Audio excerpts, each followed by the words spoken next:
So we have some more good news coming from the election this week. Take a look.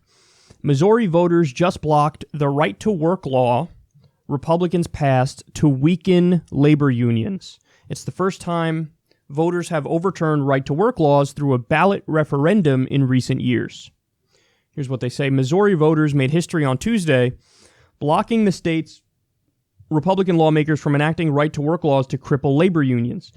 The state's primary voters rejected Proposition A, which would have made it illegal for unions to charge fees to workers they represent who don't want to pay them, by a 2-to-1 margin when the vote was called by decision desk around 10 p.m. Eastern. Missouri was on track to become the 28th state to enact such a law. Last year, the state's then-governor, Republican Eric Greitens, signed the right-to-work bill, saying that it would encourage businesses to move to the state. Missouri would have followed Michigan, Wisconsin, and other Rust Belt states that have passed similar anti-union measures in recent years under pressure from business groups. But workers and union leaders in Missouri put up a fight. They gathered about 300,000 signatures, more than double the number needed, to freeze the law and put it on the ballot for voters to decide. On Tuesday, voters rejected the bill. So there's a really important point to be made about this. And that point is, it's got to be probably over 90%, but certainly over 80% of the time, when you put up a direct ballot initiative, the left wins. The left-wing position wins. I'm having a hard time thinking of a situation where the left didn't win. Actually, the one that's coming to mind is, this is going back way before the Supreme Court case on gay marriage, but I think California in a direct ballot initiative voted down gay marriage, but that had a lot to do with intense lobbying and misleading propaganda from, I think it was the Mormon church. Mormon? No, was it Mormons? I don't remember. It was the church, some church, against the idea of gay marriage. And now gay marriage is like over 60% favored by the American people. So that would, on a direct ballot initiative today, that would obviously win overwhelmingly, even though we already have gay marriage. But in virtually every high-profile case of a direct ballot initiative, the left wins. Every time that is put on the ballot in respective states to raise the minimum wage, for example, the people vote to raise the minimum wage. Every time there's some initiative about marijuana, whether it's medical marijuana or recreational marijuana, that ends up winning. You name the issue, and the left usually wins in direct ballot initiatives. So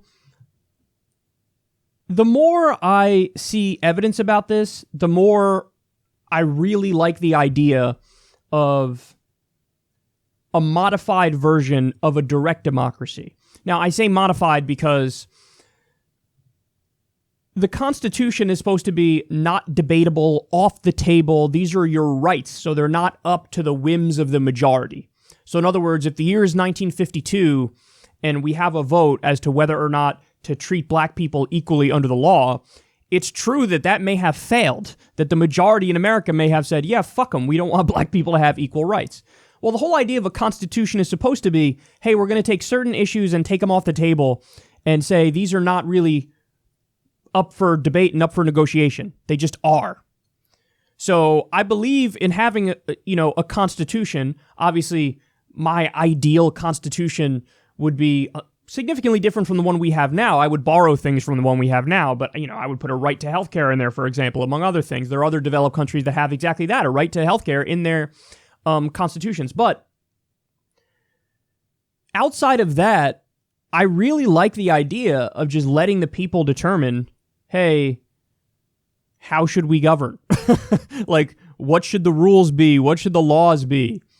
Because the overwhelming majority of the time, it appears like people are very reasonable. Now, I've said this before. I think the American people, it's fair to call them ignorant. So in other words, it's like a scary low percentage of people that, can name a Supreme Court justice or even know who the vice president is.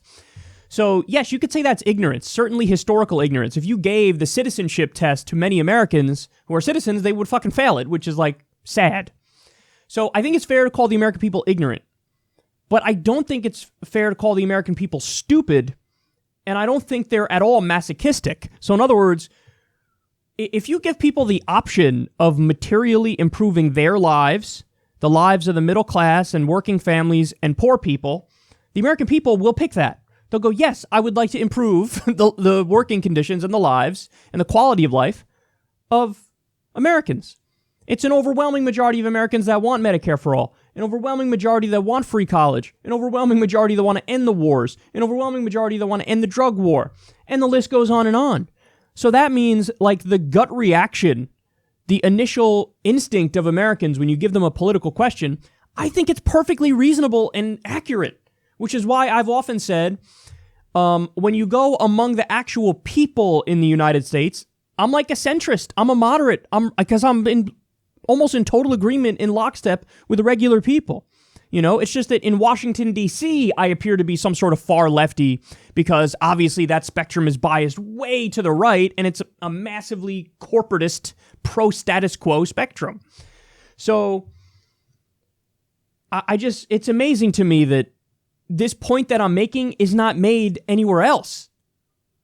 It's like, it's so obvious, because it happens all the fucking time. Hey, here's a direct ballot initiative. Hey, the left won. Hey, here's another direct ballot initiative. Hey, the left won.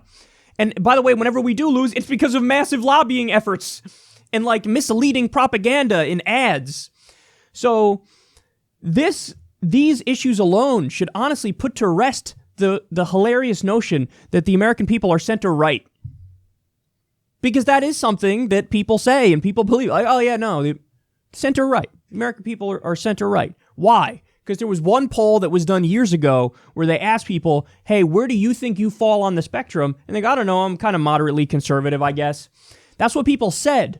But again, when you go issue for issue, they're pretty clearly not even center-left, populist left, pretty significantly left. So this is a great win for workers. And yet again, it proves the point that we've been making all along, which is if you go populist left and you represent the people, they'll love it. And when you give people the option to choose for themselves, they pick populist left. And I agree with them. I think they're totally right. So this is something that we should all rejoice in. Rejoice in? That seems like I phrased that weirdly.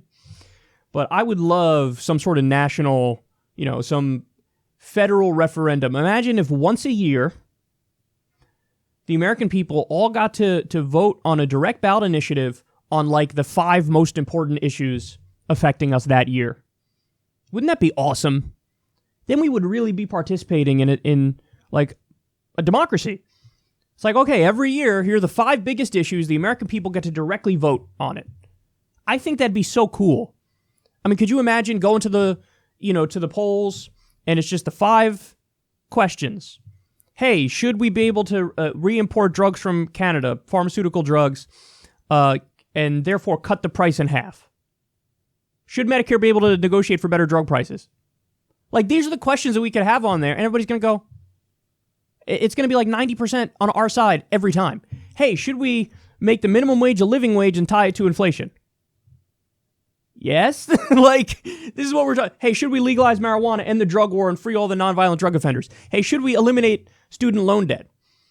Hey, should we prosecute Wall Street criminals who, bankrupted their companies, crashed the economy, and then got bailouts and ran out the back door with all the money? Like, I think it'd be wonderful. What a great system. It'd be such a great system. A constitutional direct democracy. And then you'd have you'd end up getting just a well-oiled machine, social democracy that functions in such a way that I think we would all be so proud of our country.